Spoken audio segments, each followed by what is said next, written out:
ladies and gentlewomen, I welcome you with Islamic greetings. Assalamu alaikum, beautiful people. Alaikum assalam. May peace be on you. Eid Mubarak to all you beautiful ladies sitting here today. I would like to begin by thanking Madiha and Hafila for organizing such a lovely event, for taking this initiative of bringing us all together for Eid. Otherwise, we don't usually get to have such kind of a gathering. MashaAllah, I would request the audience to give the organizers a huge round of applause for organizing this event. Kudos to you all guys. Okay, let's begin. Mankind. Man-made. Policeman. Do these words sound a little odd to us? Something feels repetitive, doesn't it? The word man. Let me change that for you. Mankind, humanity. Man-made, artificial. Policeman, police officer. No, I'm not going to make this a Venus versus Mars session. This is not going to be a man versus woman who's the better gender session at all. In fact, this is going to be a woman versus women session. How do we women see ourselves as? The weaker sex? The parda clad and totally mad? Beauty with no brains? It's a Tamil saying my grandfather Sirajul Millat Abdul Samad used to say. Mulai kalla mukkadu. This hijab is not for your brains. So no, we Muslim women especially need to come out of the shackles and the definition of just being biryani making machines and baby making machines. Am I right? We women are going to prove that. In fact, this gathering here today of such empowered women already, entrepreneurs, content creators, influencers, running successful families, mashallah. So you already are halfway there. But today, I want to talk about a woman who is the epitome of women empowerment. Now, I believe women empowerment is split between three factors: psychological empowerment, physical empowerment, social empowerment. And this woman's story has all three of them. It's a green check on all three. So come on a journey with me. Let's go back in time to scene one, backdrop, a rocky desert. Winds howling. And a woman carrying a baby in her hand is walking all alone in the desert. Barren desert. As they are walking, she realizes her husband has stopped walking and he's turned away. She runs behind him. Why are you leaving us? In the middle of a desert. There's no water, there's no food. How do you think we're going to survive? And I'm carrying a baby. He continues walking, controlling his tears. She again runs behind him, begs him not to leave. And then a third time, something changes. Her tone, her body language, everything changes. She asks him, "Is this the will of Allah?" And he simply nods. She doesn't take a step ahead. I'm just going to pause here in this scene because I need to react. Excuse me, what? Did she just be okay being left in a desert all alone with a baby, with nobody around? I would have had a full-blown out panic attack and killed my husband for even thinking about it. I know all of us are thinking the same. But subhanAllah, look at this woman. She was okay. From, suddenly being in shock that her husband is leaving, she went into a total Zen mode. She was totally fine. Why? That is psychological empowerment. And how did she get that? Tawakkul on Allah. Something that we see so often today in the current genocide in Palestine. What do you see the women of Palestine say? When their near and dear loved ones are dead, are murdered. Hasbunallahu wa ni'mal wakil. Allah is enough for me. He is my protector. Exactly what this superwoman of ours thought too. She believed in Allah. She knew He is her protector. He is her provider. And He is the best of planners. So she knew nothing could go wrong. Now coming to scene 2. It's the same desert, winds howling, nobody with this woman and child, even her husband has left. And as days or as some time passes, she stops lactating because there's no food or water, and the baby begins to cry. Now what would a mother do? She's helpless, but she's got psychological empowerment. She's got a spiritual connection with Allah. So she's strong, she's fully willed to do something, and she is going to take as much effort as she can, the best that she can do.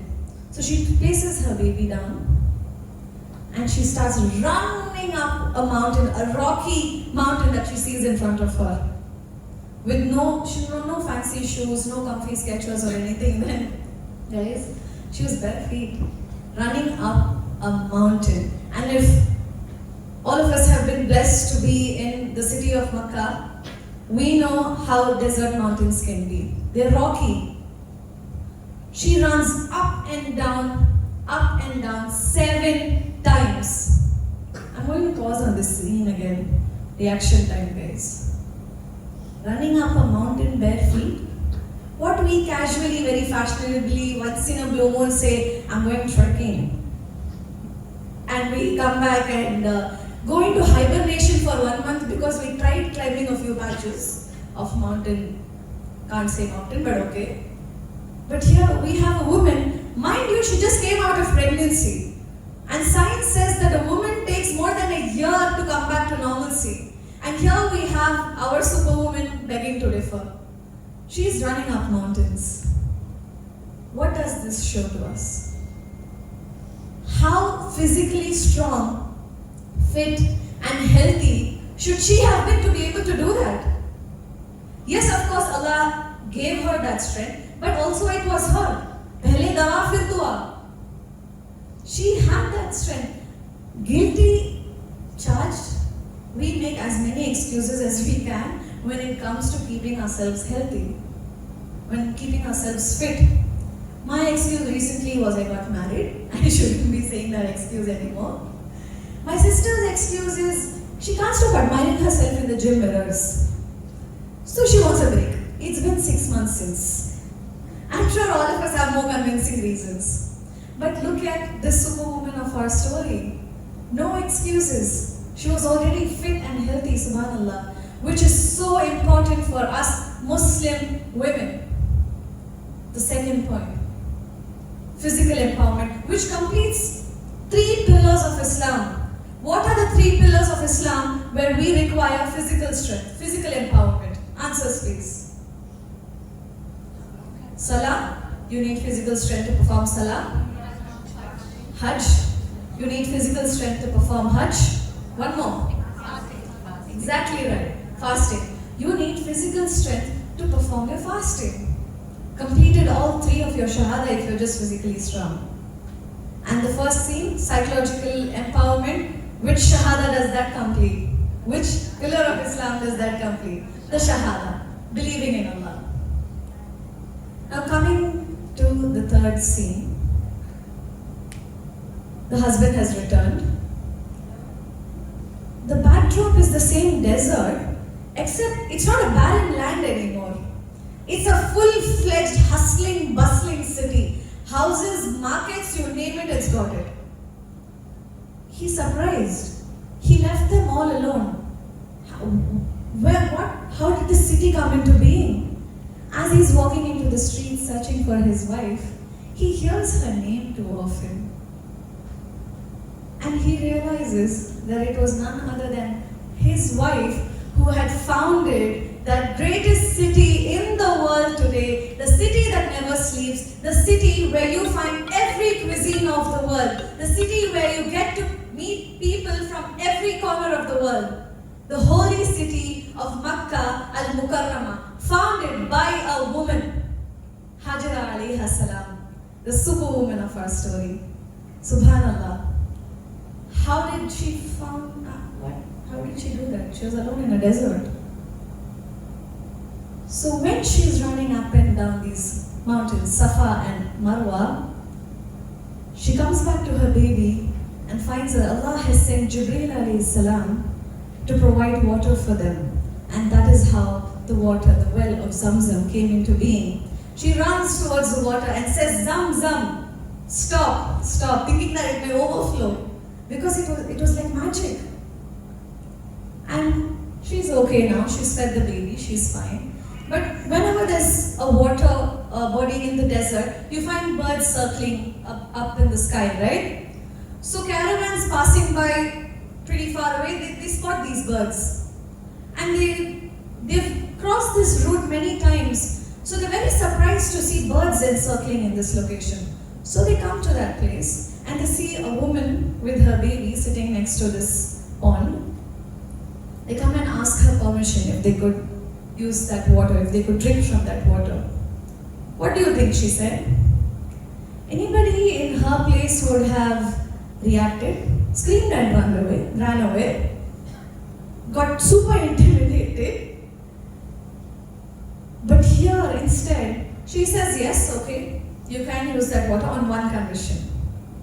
I will be in possession of that water, and in return for water, you will give me supplies. Reaction time. Did she just strike a business deal in the middle of a desert? In the middle of a desert, she just struck a business deal. Subhanallah, bringing us to the third important factor of being an empowered woman, socially empowered. We have a lot of entrepreneurs over here, mashallah, but my question to you, how socially empowered is your enterprise? What does socially empowered mean? When Hajra alayhi salam had the chance to just simply give water, take in, get something in return and leave it at it, it would have just gone by. We wouldn't know Makkah as it is today. But she stayed consistent. My husband and I run a marketing agency together, and we have a motto between us that mutual benefit results in growth, and consistency is the ladder. Exactly what Hajra alayhi salam did. She stayed consistent in it. She wasn't just being dildarya, she was also consistent and making sure she was getting benefited and so was everybody else. Which sums up to being a completely empowered woman. Now, when I began my speech, I said these words that was not very nice to us. It didn't feel very inclusive. But here is a verse from the Holy Quran, revealed to us 1,400 years ago, breaking all of these shackles, telling us how equally important we are. I would like to recite that from the Holy Quran, Surah Ahzab, verse 35. أعوذ بالله من الشيطان الرجيم بسم الله الرحمن الرحيم إن المسلمين والمسلمات والمؤمنين والمؤمنات والقانتين والقانتات والصادقين والصادقات والصابرين والصابرات والخاشعين والخاشعات والمتصدقين والمتصدقات والصائمين والصائمات والحافظين فروجهم والحافظات والذاكرين الله كثيرا والذاكرات أعد الله لهم مغفرة وأجرا عظيما. Surely, for Muslim men and women, believing men and women, devout men and women, truthful men and women, patient men and women, humble men and women, charitable men and women, men and women who guard their chastity, men and women who remember Allah often. For all of them, Allah has prepared forgiveness and a great reward. Subhanallah.